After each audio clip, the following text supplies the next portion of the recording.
guys, welcome back to my YouTube channel. Thank you so much for tuning in. I'm here to update you of what's going to happen on Isibaya from the 27th to the 1st of May 2020. Guys, what is the mission? The teaser goes as follows. Sbu questioned his moral when he found the second man he blames for Thandeka's murder.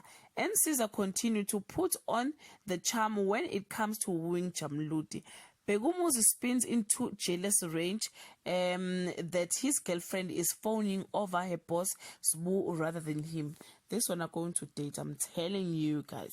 And Caesar makes sure that Samson understands just how much money he can make if he invests in the fiber deal in Bubesini.